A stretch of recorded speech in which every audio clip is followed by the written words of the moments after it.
New Zealand may be a small country, but in the wider world, what we do, use and consume affects lives everywhere. So I'm on a mission to see how we're treating our backyards both here and further afield. What are we doing to be cleaner and greener? What do we need to change? And what does the future hold? So join me to Radar as I go global. Don't worry, I'll plant plenty of trees to offset the travel. Now, where's my passport? It's an incredible resource, water, and one that I think we take for granted. You know, they say that money doesn't grow on trees, but in New Zealand, I don't think money just falls out of the sky. Water allows us to produce milk and food and various other bits and pieces, all of the things that make this country wealth. My grandfather used to call this Adam's Ale. What are you having tonight, Grandad? Having an Adam's Ale, and he'd put a glass of water down in front of you. I mean, this one's come all the way from Italy. The cost of it is astounding. These 2 bottles are worth more per litre than petrol. Admittedly, this bottle of New Zealand water was judged best water in the world by people who I assume know about that kind of thing, but really, what price do we put on water? I guess if you were living somewhere where you didn't have it, you'd put pretty much any price on it. Amazing. We brought that all the way to this side of the world so that we could drink a carbonated water. Seems to me that the only thing that should be moving vast quantities of water is the moon, you know, like with the tides. You know, water certainly does have different sort of minerals and whatnot. Still just water. But if you don't have it, you're jiggered. I'm off to meet Aaron, an industrial designer whose water pod allows you to harvest and store rainwater from your downpipe via a simple garden hose. I guess when most people think of a water tank, it's like a large concrete thing or, you know, some drum somewhere, but this is, well, I think that's attractive.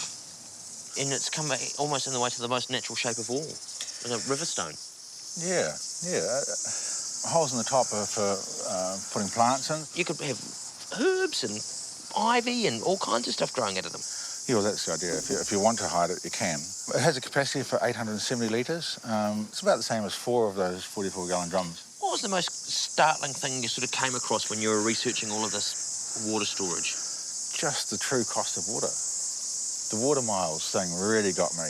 The cost of fruit and vegetables and the water that's expended on it. And the way we waste it is just, because it costs nothing, it's worth nothing. Yeah. So we just literally pour it down the drain. Yep, and that's why I'm looking for something basic and simple, so people can just plug in, they're storing water. Because this was a Unitech design project. Yep. Did you pass? Yes. I That's think so. lucky. Great. Yeah. I think that sustainability and design for sustainability is the future. I'd love to see it go that way, and I think it's a benefit and it's economic benefit. It's such a positive thing. The ideas themselves are as fluid as the water contained in the tank. I just thought of that just then. Oh, you're a poet. I'm Yes, sure. that you Yeah, would. thank you. Glorious orb. Like so many other things that are all done in the shed. This is where it all happens. Well, yeah, some work gets done in here, that's for sure. Right, those are clearly the moulds. Yep. I love the fact, yes. Every tiny shed should have drums with hazardous chemicals in it. And all these people in their cars just driving past, nondescript roller door. Little do they know that in here, the future of water collection is being moulded lovingly by you. Yes. Across the ditch, they're learning the value of water the hard way. I always think of Australia as this hot, deserty sort of place, and the problem with Australia recently is that it has been. And if they're not having some kind of a drought, which I think is broken, they're currently having enormous floods.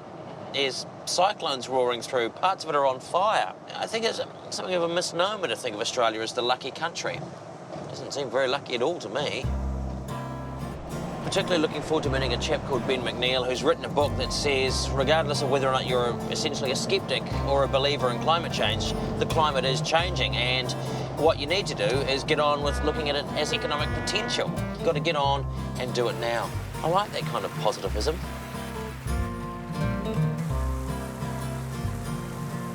A few years back, Sydney's dams were as dry as a wombat's wit, so the Aussies spent $1 billion to build a plant to make seawater drinkable.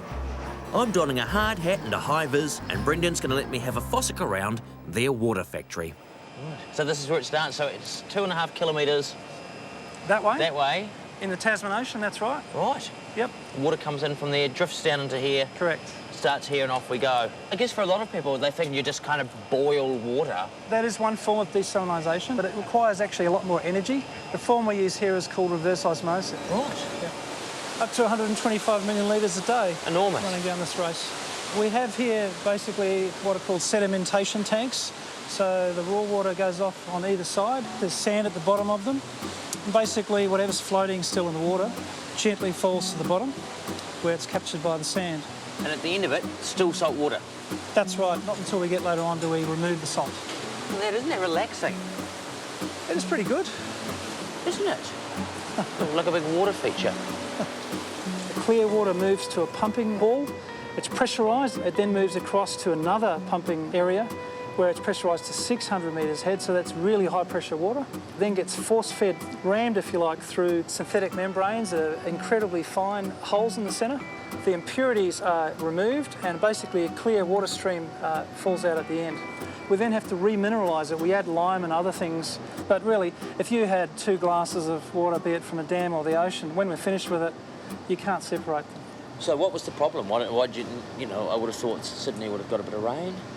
Yeah, Sydney does get rain. We also have large dams, but they sit about 70 kilometres inland. With climate change, what we're finding is a lot of the rainfall, in fact, is retreating to the coast, and we are finding that the drought periods that we have are getting longer and longer. We simply can't take the risk of there not being enough.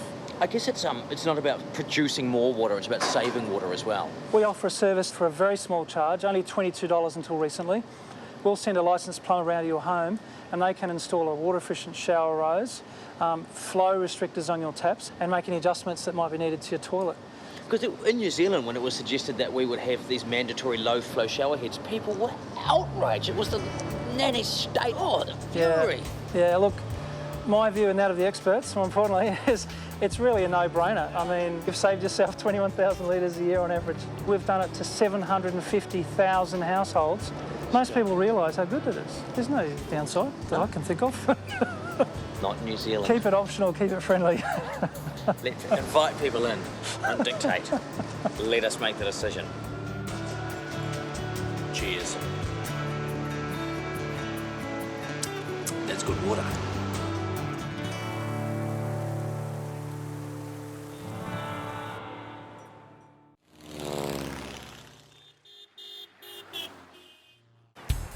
I'm taking no pleasure from my day at Bondi. Rather, I'm multitasking as I'm on the blower with Ben McNeil, Aussie's green economist. What was the moment where you sat down and thought, I'm going to write a book? No one was really looking at this huge environmental challenge with an economic lens. Mm-hmm. Technologies of our new generation are going to be these sustainable ones. Yep. And that's why I wanted to write this. There wasn't really a book out there talking about this enormous economic opportunity. You didn't imagine that in New Zealand some environmental-minded businessman would buy 500 copies and send it out to people, annotate it all the way through with an attached letter saying, we know you're not going to read the whole thing, but here's some really important points. Yeah, that was one of the most surprising things, actually, of writing the book. For those who haven't got the annotated text, a quick précis. We've heard of climate change, we've heard of global warming and sustainability, generally in terms of an environmental or moral obligation that we have to solve this. But actually it's also an enormous economic opportunity because the solutions for all these challenges are going to come from somewhere. And in New Zealand's case, a unique opportunity because of the natural advantages that you guys have over so many other countries. I'm jealous. In New Zealand, we sit there and go, oh, we need to catch up with Australia. They're the lucky country. They've got all the minerals. There's all these amazing new technologies waiting to be just lapped up by wonderful innovators in New Zealand. New Zealand has got this wonderful clean green image and at the same time you've got all these wonderful resources, the geothermal and the wave and tides and hydro, and there's no other country that has that. Australia has a lot of coal and unfortunately coal's like the typewriter 20 years ago. In the longer term, technology and innovation is going to be a bigger prosperity engine. There's still that ongoing argument, the skeptics versus, which seems to dominate everything. And a lot of people are arguing that if you did something for the environment, as we've heard before, it's going to cost jobs, it's going to cost employment and do bad things for the economy, which is the complete opposite. that is the belief, isn't it? If we sort of follow these paths, and we'll be heading back to sort of an odd dark Yeah, we're age. going back to the caves, which is not the case. It's not the. Although, to be fair, the insulation provided by a cave in a hot climate such as Australia, we need it the, now. The Adobe we need type it now. house. We need it now. My God. It would be good. There is this enormous economic opportunity, even if you think the science is absolute crap. Someone's going to make a lot of money from the solutions. If there's people who really don't care about the science or morals or environment, that's fine. They can, if they want to earn a buck cleaning up the world, that's great. We actually need that. So Ben, here we are, we're surrounded by water, but not where it's supposed to be. In 2006 to 2008, we had this really intense drought, one in 50 year, 1 in 100 year drought. It seems like the new reality, really. Some cities, they were even going to run out of water, and that's why they're building all these desal plants. They were dire straits. I mean, the dams were nearly out. Isn't that a new reality, that we should be more efficient with things, or, you know, capture rainwater? Shouldn't we capture all that stuff that goes on our roads and goes straight into the sea? We don't really do that still. I don't remember seeing many dual flush systems in New Zealand. No. Well, why is that? Because you just don't really think water is a problem. You've got so much of it. Right? it's so much of it, we just flush it away. Yeah, it doesn't matter. No. Yeah, okay. I'll tell you what we don't have anymore, Russell Crowe. He lives there. That's Russell Crowe's house. And I think that's his boat. Is that his boat? Most expensive apartment in the country, isn't it? Yeah. Wonder if he's got low flow shower heads and dual flush toilets. Ready to just thinks, bugger it. I'm loaded, I'll just pay for more water. Yeah, he look probably has small people bring it up in buckets. I'm as clammy as all get out. And it turns out that the reason is because the interweb is telling me it's currently 41 degrees in Sydney. That's too hot. Rivulets of sweat are running down my back and congealing in the top of my underpantal region, making it somewhat damper than is ideal. It's probably too much information, but it's a bloody good reason to stop making it hotter. Because there is only a finite amount of water to go around, we have to be more intelligent in the way that we use it. So whether that's high-tech irrigation systems, maybe we need to know exactly what kind of soil it is and know exactly when to irrigate it, and have sort of clever irrigation systems that know how to do that. I mean, it's not rocket science, it's just hydrology, which is a science all of its own. It doesn't generally involve rockets. Although some of the same technology may well be applied, it's like microchips. I don't really know. I'm not a scientist. In the early summer, South Canterbury, North Otago and Northland are all desperately short of water when it's most needed. And there's competition for what water is available. If all the farmers on the Opahi River in South Canterbury start irrigating in the summer season, the river dries up. Gone are the days of considering water to be this infinite resource that we can just slurp up out of the ground and use willy-nilly. Some clever irrigation systems might just be the answer. We need people out there with probes. When it comes to clever irrigation, James and Jed from Outpost Central are no drips. They've coupled old water meter technology with the newfangled cell phone network to create a way to monitor water from anywhere via the web or texting. Ah, hello, gentlemen. Hi there. Jed, how's things? Good, thanks. How you doing? Good, very good. So this is the brain centre? Yeah, this is where we do all the testing and development. But this is pretty boring. Shall we get out into the field and have a look? Absolutely. We're going to see it in the wild. Excellent. After you. Actually, it's not boring. Outpost's meter will text you just how much is flowing through it. So, if, for example, you fit one of these to your home water supply, it'll let you know just how much water you're using. Far more effective than simply tapping on your tank. But not only useful here, it also works very well here, here, and here. And it can also tell you how much water's coming out of here and how much might be going into here. All through a convenient text message. Basically, they've got a SIM card inside them, so that's constantly sending information back over the mobile phone network, back to our website. And a key difference is the fact that the batteries can last for 10 years. In traditional systems, you need a power source. Our customers don't really see this. They just get a log into our website and get information on their water consumption. A lot of our business is overseas, so we're doing a lot of work in Australia and Africa. In the first year of operation of the system in Canberra, they actually identified leaks that were the equivalent of about 1,200 houses worth of water from some of the large users. So it's quite a significant saving of water, and that's obviously very important in Australia as well. I guess in New Zealand, the main use would be like big farm irrigation, things like that, real-time monitoring of how much water's going out every day. Another thing is soil moisture. We do soil moisture monitoring systems in vineyards around New Zealand. Make sure they're not irrigating too much. Exactly, yeah. So it's pretty high-tech out on the farm these days. Yeah. When I was a kid on the farm, we had a light on the pump on the back hill. Yeah. And if the light went on more often than it should, you went, oh, there must be a water leak. Yeah. And you'd go and find it. Essentially, with this, you could be sitting at the breakfast table, get a little text message. Too much water being used. My dad will love this. Show him this. Oh, he can probably just watch it on TV. Look at that, Dad. Isn't that great? Our customers are using them for all sorts of things. What would be the weirdest one? We've got someone using it to measure his temperature in his home brew. Yeah. Right. So he gets an alarm if the temperature levels aren't quite right. He can log onto his graph and used to go out and use his little thermometer every morning. The last thing you want to do on a cold morning is go out and see if your beer's at the right temperature. You're doing pretty well. Swag of awards, a nice little trophy cabinet. Doing all right, yeah. Innovators. Yes, we are, yeah.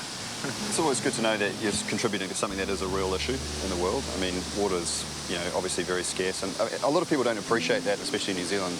Obviously we've got a lot of the resource here, but that, I guess, makes us in some ways not appreciate it as much.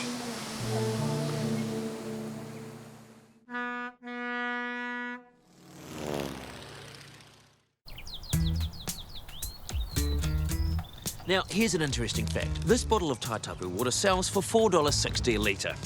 This bottle, same water, smaller, carbonated, sells for $10 a litre. And this bottle, again, the same water but differently branded, a few years ago sold for the equivalent of $150 a litre at Gordon Ramsay's restaurant in London. What does that prove? Well, it's obviously a triumph of marketing and that the price of water is relatively fluid. 40% of the rain falling onto New Zealand goes back to the sky. The rest is ours to use.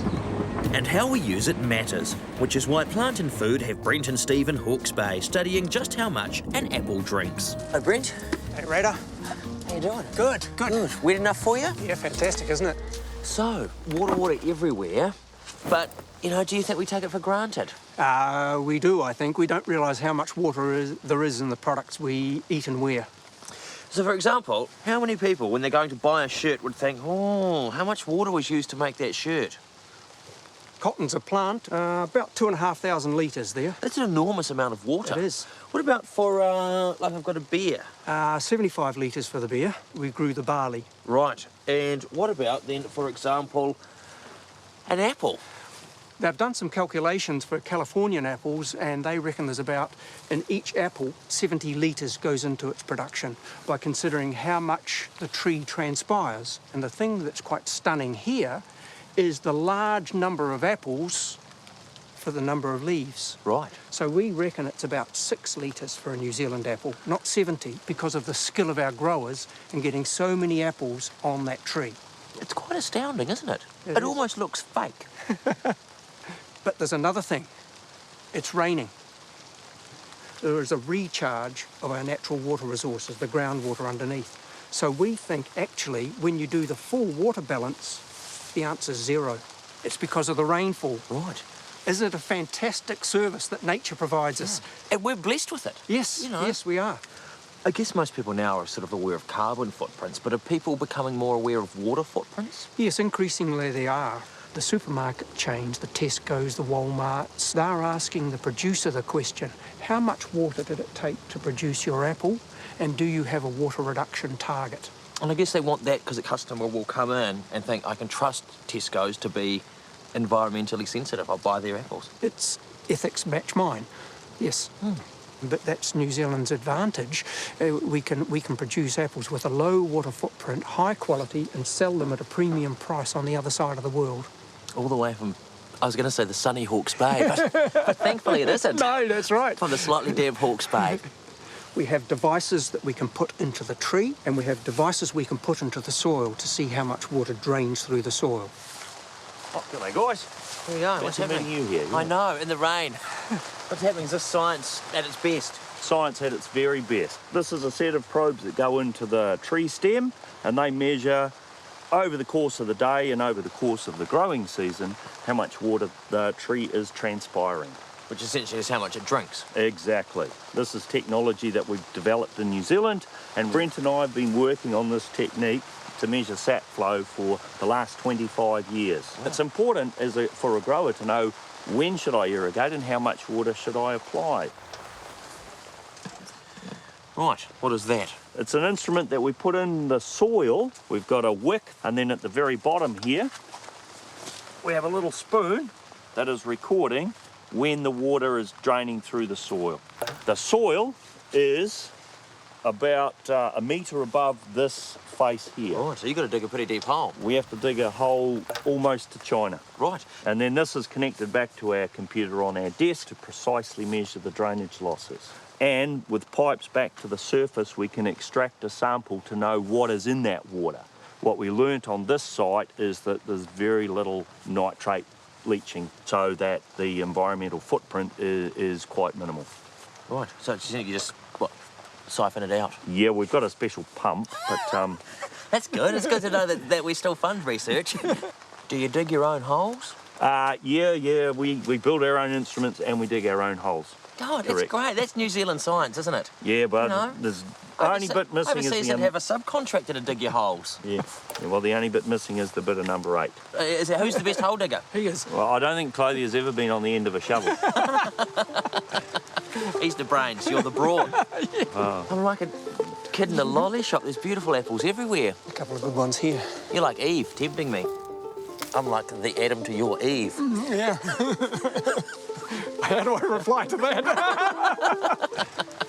On a beautiful day, must be a glorious view from here. I think it's a pretty glorious view now. We're seeing the water resources being recharged. You're a rosy-tinted kind of guy. I like that. Positive. Well, that's about this because cold we've day. worked out the value of our natural capital, and it's worth billions. That's all based on water. Yes. I suppose they're not the glamour minerals, No, are they're they? They're uranium or gold or zycosaphene. Just soil. Zycosaphene, I made that up. Lack of mineral knowledge. It's a billion-dollar landscape. As far as the eye can see, that's money.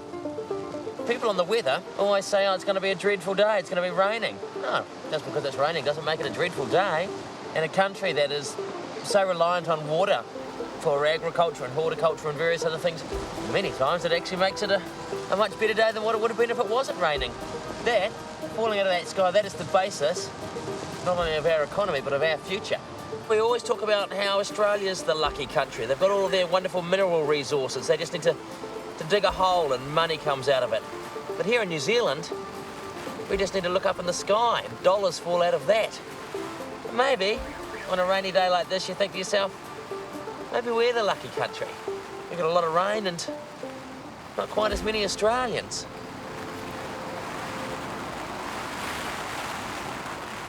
Before you whip off and install a low-flow shower head, some words on next week. It's the future. Well, clearly it's the future because it's next week, but I'm looking at the future next week. From a sustainable city in the Middle East to how the future of this fella is helping create a sustainable industry for his country. And if you don't have a low-flow shower head, shower with a friend.